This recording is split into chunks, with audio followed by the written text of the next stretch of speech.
Welcome to crack प्रथम। आज तारीख 9 जून 2021 है और हम प्रीलिम्स के लिए the Hindu and others news को डिस्कस करना। आज का जो हमारा टॉपिक है, पहला प्रधानमंत्री गरीब कल्याण अन्न योजना के बारे में, United nation economic and social council, QS world university ranking, global economic and prospect और सरदार सरोवर डैम के बारे में। पहला टॉपिक क्या है? प्रधानमंत्री गरीब कल्याण अन्न योजना। दरअसल इस योजना को अब नवंबर 2021 यानी कि दीपावली तक इसे एक्सटेंड कर दिया गया।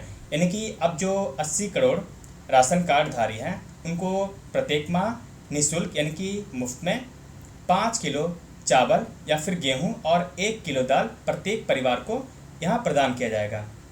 बात करें इस योजना की तो इसे शुरुआत किया गया था मार्च 2020 में। आपको याद होना चाहिए कि ये जो मार्च 2020 है, हमारे यहाँ जो कोविड-19 है उसे पैंडेमिक घोषित किया गया था और पहली बार लॉकडाउन भी इसी समय लगाया गया था।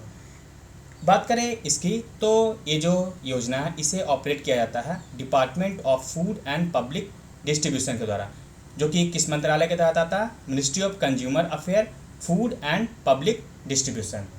नेक्स्ट टॉपिक है UN economic and social council. दरअसल इकोसॉक यानी कि UN economic and social council, इसे शॉर्टकट में आप बोल सकते हैं इकोसॉक, इसका मेंबर बनाया गया भारत को 2022 से 24 के लिए।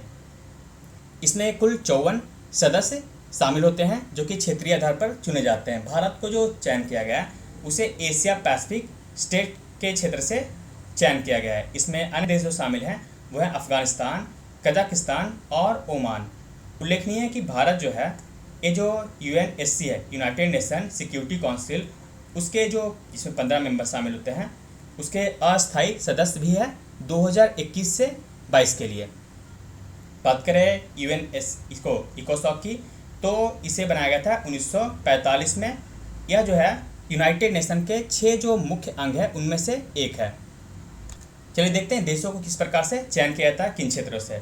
इसमें देशों का चयन जैसे कि अफ्रीका से 14 देशों को शामिल किया जाता है, एशिया से 11 देश को, इसके अलावा 6 जो हैं ईस्टर्न यूरोप से, 10 लैटिन अमेरिका और कैरेबियन से और 13 जो है वेस्टर्न यूरोप और अन्य स्टेट से चुने जाते हैं।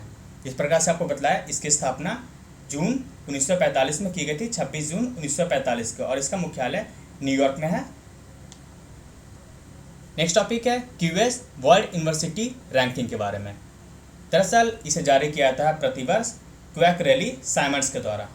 पहले इसका जो नाम था Times higher education QS world university ranking, ये दोनों जो है एक साथ जारी करती थी, लेकिन 2010-11 के बाद यह जो है अब क्यूएस यानी कि क्वैकरेली साइमंड्स के द्वारा ही जारी किया जाता है। इस वर्ष भी पिछले वर्ष की मतलब उसी के बराबर फिर से पहले स्थान पे कौन आया है? मैसाचुसेट्स इंस्टीट्यूट ऑफ टेक्नोलॉजी यानी कि MIT।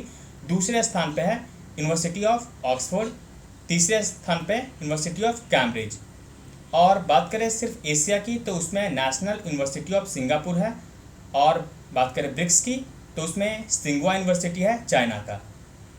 अब बात करते हैं इंडिया की, तो इंडिया में सबसे टॉप स्थान पे कौन है? यह है IIT बॉम्बे। दूसरे स्थान पे 150वें नंबर पे है IIT दिल्ली। दरअसल कुल 1000 यूनिवर्सिटी को इसमें शामिल किया जाता है इस रैंकिंग में। तो इसमें पहली बार ऐसा हुआ कि JNU यानी कि जवाहरलाल नेहरू यूनिवर्सिटी, ये जो है इसमें शामिल किया गया है 1000 के अंदर में। पहला ऐसा नहीं होता था, पहली बार ये JNU इसमें शामिल किया गया है, लेकिन ये जो है IIT बॉम्बे दिल्ली हमेशा इसमें शामिल होता है। ये जो 1000 जो टोटल यूनिवर्सिटी है इसमें टोटल इस बार 22 इंडियन इंस्टीट्यूट शामिल किए गए हैं, जबकि पिछले वर्ष 21 था, यानी कि एक बढ़ा है। ये भारत के लिए अच्छी बात है। नेक्स्ट है ग्लोबल इकोनॉमिक प्रॉस्पेक्ट। दरअसल ये जो रिपोर्ट है इसे वर्ल्ड बैंक के द्वारा जारी किया जाता है।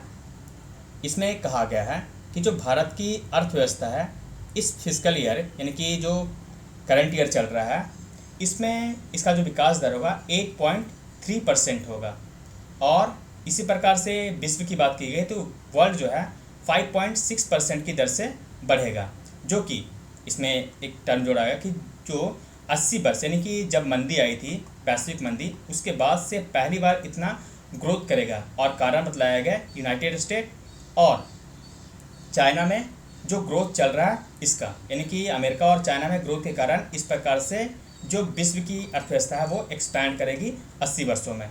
बात करें वर्ल्ड बैंक की, तो वर्ल्ड बैंक अकेले नहीं होता बल्कि वो ग्रुप में है। उसमें कौन कौन शामिल है आप यहाँ पे देखिए, IBRD, IDA, IFC, मीगा और ICSID, ये पांचों मिलकर बनाए जाते हैं world bank group. Next topic है सरदार सरोवर डैम के बारे में। दरअसल इसलिए न्यूज में आया है क्योंकि सरदार सरोवर डैम के द्वारा सिंचाई के लिए जो पानी छोड़ा जाता था हमेशा जो जाड़े के मौसम होते उस समय, लेकिन इसमें पहली बार हुआ कि गर्मियों के मौसम में भी इस जो है सरदार सरोवर डैम, इससे पानी छोड़ा गया है। इसे 1 अप्रैल से 31 मई के बीच में 1.3 मिलियन जो एकड़ फीट है इतना पानी छोड़ा गया है। इसे गुजरात का लाइफलाइन ऑफ गुजरात भी कहा जाता है इस नर्मदा डैम को। ये जो नर्मदा डैम है इसे बनाया गया था 17 सितंबर 2017 को। हालांकि इसे बनाने की प्रक्रिया तो 1960-70 के दशक में ही शुरू हो गई थी, लेकिन यह पूर्ण हुआ 17 सितंबर 2017 को, यानी कि ओपन किया गया। इससे 4 राज्यों को फ़ायदा होता है। कौन कौन राज्य? मध्य प्रदेश, राजस्थान, गुजरात और महाराष्ट्र, ये 4 राज्य हैं, इससे इसको फ़ायदा होता है। यहाँ पे एक टर्म है, आप यहाँ पे देखिए, ये जो है सरदार सरोवर डैम जो कि नर्मदा नदी पे है, यह एक कंक्रीट ग्रेविटी डैम है। ये ग्रेविटी डैम क्या होता है चलिए देखते हैं। यहाँ तस्वीर आप देखिए, यह है ग्रेविटी डैम की तस्वीर और यह है आर्क डैम की तस्वीर।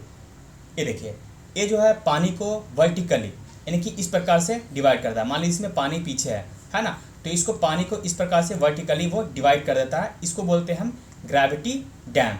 और इस प्रकार से आपने देखा होगा ये जो है हॉरिजेंटली यानी इस प्रकार से पानी को डिवाइड करता है, तो इसे हम कहते हैं आर्क डैम। यानी कि ये पानी को वर्टिकली आपने देखा इस प्रकार से डिवाइड कर रहा है। यहाँ पे तस्वीर देखिए, लेकिन यहाँ पर ये क्या है, पानी ऊपर से नहीं बल्कि नीचे ही रहता है और उससे इस प्रकार से डिवाइड करके अलग अलग क्षेत्रों में छोड़ा जाता है। तो ये है आर्क डैम।